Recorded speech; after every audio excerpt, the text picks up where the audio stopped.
रहमतुल्लाह। मैं हूं इरफान खालिद, डिस्ट्रिक्ट राजनपुर से। PQNK फार्मिंग पर खुशामदीद। इस वक्त हम अपने कॉटन के फील्ड में मौजूद हैं, जहां हम PQNK या पायदार कुदरती इंतजाम काश्तकारी के तहत विदाउट परचेज इनपुट हम काश्तकारी करते हैं। तो इस वक्त ये हमारी पहली पिक जो है, यानी कि पहली चुनाई, वो कपास की कल कंप्लीट हुई है। और कल कंप्लीट होने के बाद ये देखें माशाल्लाह, तो तकरीबन ये ऑन एन एवरेज जो नीचे टिंडा तैयार हुआ था, उसमें से तकरीबन 50% टिंडा जो है वो खिल चुका था, उसको हमने पिक किया। तो इस वक्त जो पहली पैदावार आई है पहली चुनाई के ऊपर, वो तकरीबन औसतन 10 मन पर एकड़ जो है वो इसको जो है ना रिकॉर्ड किया गया है। तो इस वक्त जो पोजीशन है कपास की, वो माशाल्लाह ये है कि इसके ऊपर स्टिल फ्रूटिंग मौजूद है। और उसके बाद इसको हमने पहले भी कई दफ़ा अर्ज़ किया है कि पौधा जो है वो किसान से बातें करता है। चाहिए किसान को कि उसकी ज़बान को समझे और उसके मसले मसाइल जो है वो उसी से पूछ के हल करे। कैसे? तो ये जो कॉटन थी, कॉटन का फील्ड था, इसको हमने जो है तकरीबन आज से 15 दिन पहले जो है वो इसकी ग्रोथ को हमने रोका था। इसकी ग्रोथ को रोकने का जो है ना वो तरीका ये होता है कि अगर आप परचेज इनपुट के ऊपर हैं, यानी कि खादों स्प्रेज के ऊपर हैं, तो उसकी मदद से भी आपको कंट्रोल किया जाता है। लेकिन सबसे बेस्ट मैनेजमेंट जो है वो है पानी का कंट्रोल। मौसम को देखते हुए पानी को कंट्रोल किया जाता है और उस हिसाब से इसकी ग्रोथ को भी कंट्रोल किया जाता है, ताकि ये वेजिटेटिव ग्रोथ की तरफ, यानी कि ये बढ़ोतरी की तरफ, बिला वजह बढ़ोतरी की तरफ ना जाए।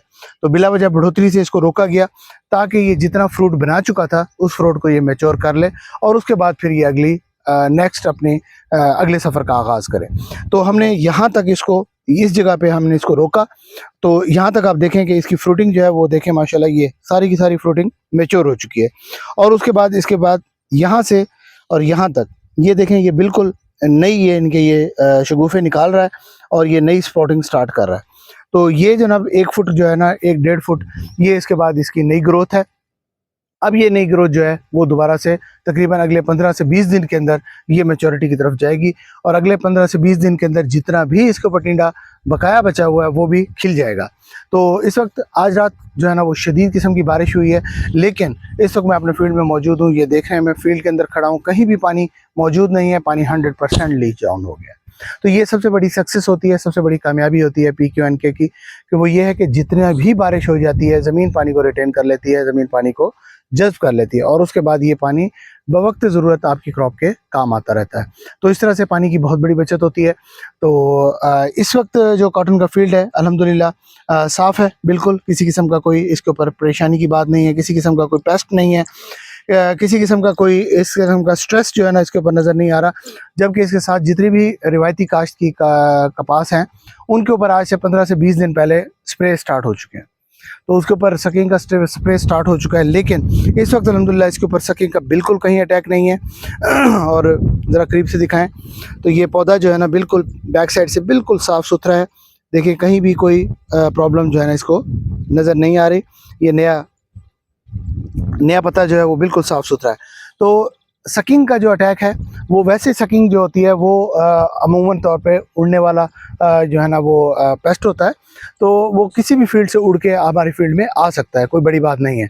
लेकिन यहाँ पे ये है कि जो हमारी फसल जो PQNK पे है, यानी कि इस निज़ाम के तहत है, तो इसके अंदर ये है कि इसके अंदर इम्यून सिस्टम, यानी कि इसका क़ुव्वत मुदाफ़ियत का जो सिस्टम है वो अल्हम्दुलिल्लाह इतना स्ट्रॉन्ग हो जाता है कि छोटी मोटी बीमारी जो है वो इसके ऊपर असरअंदाज नहीं होती।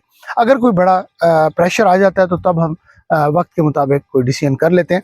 तो फ़िलहाल इसके ऊपर जो है ना परचेज इनपुट कोई इस्तेमाल नहीं किया। हाँ, अलबत्ता आज से तकरीबन कोई 8 दिन पहले हमने इसको 2% जो है NP, उसका फोलियर एप्लीकेशन किया था।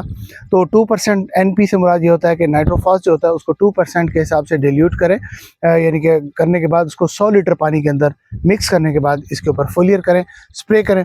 और उससे ये होता है कि ये जो पिछले गर्मी की शदीद वेव थी, उसके अंदर एक तो ये है कि इस पौधे को स्ट्रेस से बचाया जाता है, गर्मी के स्ट्रेस से बचा लिया जाता है। और इसके अलावा जो है ना इसकी जो ग्रोथ है वो भी इसके अंदर बेहतर होती है। तो क्योंकि हम नीचे फर्टिलाइज़र नहीं देते ज़्यादा, तो ये है कि ऊपर से जो आप फोलियर करते हैं उससे ये है कि इसके अच्छे नताइज निकलते हैं।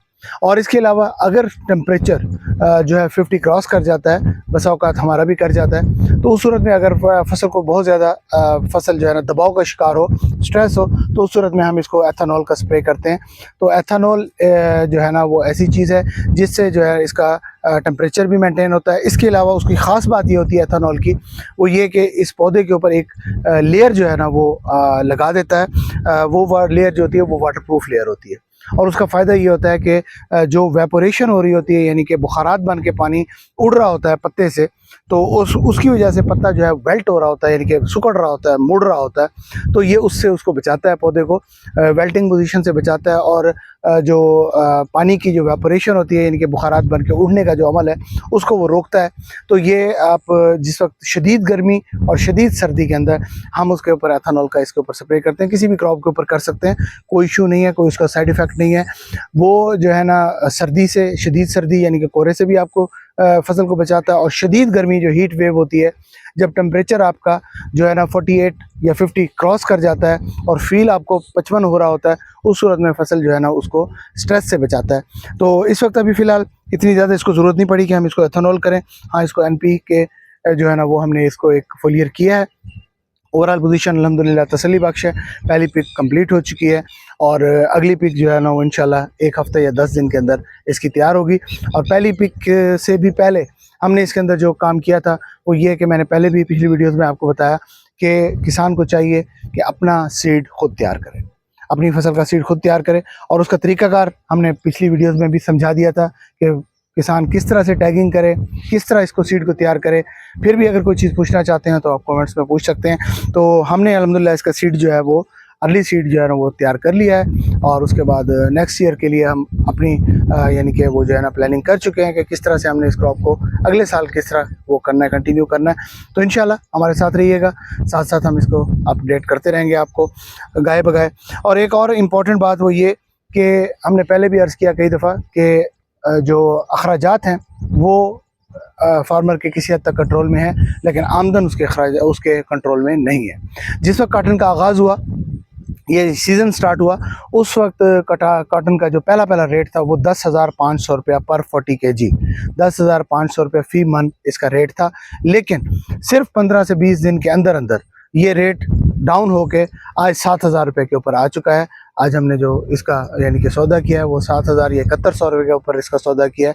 तो सिर्फ़ और सिर्फ 15 दिन के अंदर 3500 रुपया पर 40 kg जो है ना वो डेफिशिएंसी आई है, यानी कि रेट डाउन हो गया है। तो आगे क्या होता है कोई पता नहीं है, मौसम कैसा रुख बदलता है, फसल आगे कैसा रुख बदलती है, पैदावार आपकी क्या आती है, और आगे मार्केट में उस पैदावार को रेट क्या लगता है, ये कोई चीज़ हमारे इख्तियार में नहीं है। लेकिन एक्सपेंस आपके इख्तियार में है। अगर आप अपनी फसल के ऊपर ओवर एक्सपेंस कर देंगे, इजाफी अखराजात कर देंगे, तो फिर आपको जो है ना वो सिर्फ घाटा ही आपके हिस्से में आएगा।